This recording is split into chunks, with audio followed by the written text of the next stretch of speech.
Thank you for stopping by. This is Jeffrey Weiss, your political activist, keeping you informed of local and world events. Today we discuss why it doesn't matter who's president.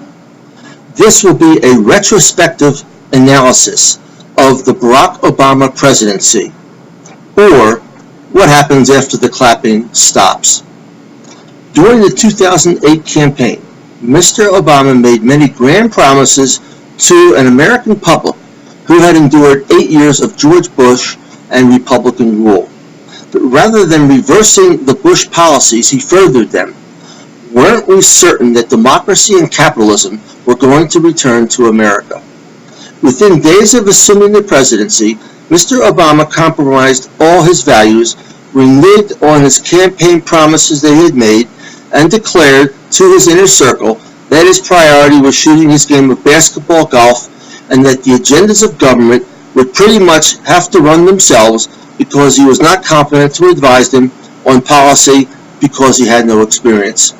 And in return, he would prosecute whistleblowers, support government spying, and sequester every possible classified document so that those agencies could not be investigated or interfered with. Following is a simulation of a conversation that happened in the first few days of Mr. Obama's presidency. Mr. President, Rahm Emanuel said, President, that has a wonderful ring about it, does it not? Barack said, more than asked, makes me want to shoot hoops with LeBron. The agenda, sir, Rahm suggested more strongly. Yes, of course.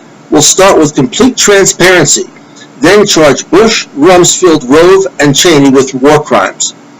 I'm afraid we can't do that, sir, Rahm insisted. Why not? I promised the American people.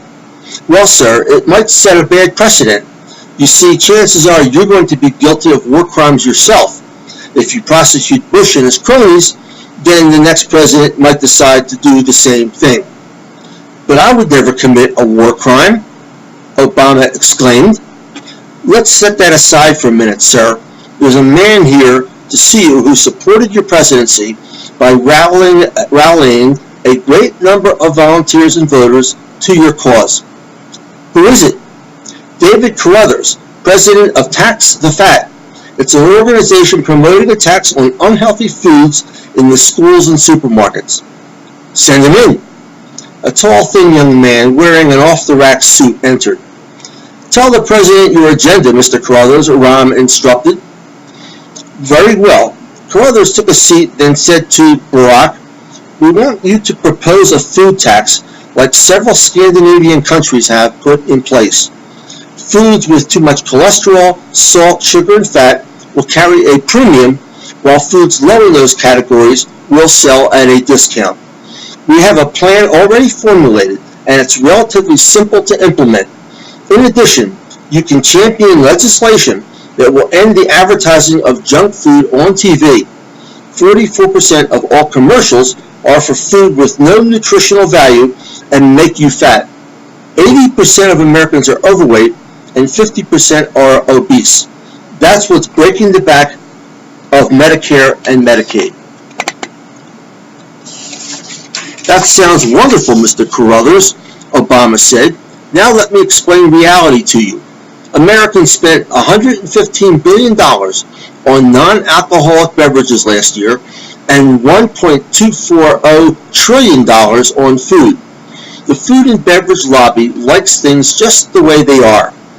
But we're not suggesting people spend less on food and beverages, just that they buy healthier food and beverages. Look, son, Obama said, the manufacturers make 5 times as much profit on junk food and carbonated beverages as they do on healthy foods. They'd be crazy to change. Besides, people love their snacks, makes them feel better. Hey, did you know that people burn less calories watching TV than they do sleeping? Yep, at least they toss and turn while sleeping. That's a good one, isn't it, son? But I thought you said you were going to outlaw lobbyists under your administration. That was just rhetoric to get elected. If I did that, I'd never get reelected. Not only that, but there wouldn't be a Democratic majority in Congress for the next 8 years. And if that's not enough, now that there are these super PACs with unlimited monies, they'd spend billions of dollars to besmirch my good name. And they do the same in Congress to all the Democrats. But your promises, Mr. President, your campaign promises. Yes, well, that was then, this is now. I want to be reelected. Wouldn't you? The people who voted for you don't care about your second term or about whether your party maintains a majority in Congress later on. If I pass your legislation, I become a one-term president, or I go along with the program and get reelected. Mr. Carruthers was stunned. He tried to stand, but his legs couldn't hold him. Ron came over and helped him up. But on the way out, the man looked back at Obama and shook his head remorsefully. Tomorrow we will go on with the retrospective of Obama's presidency. If my articles interest you, please use the link to check out my website and books. Thank you very much.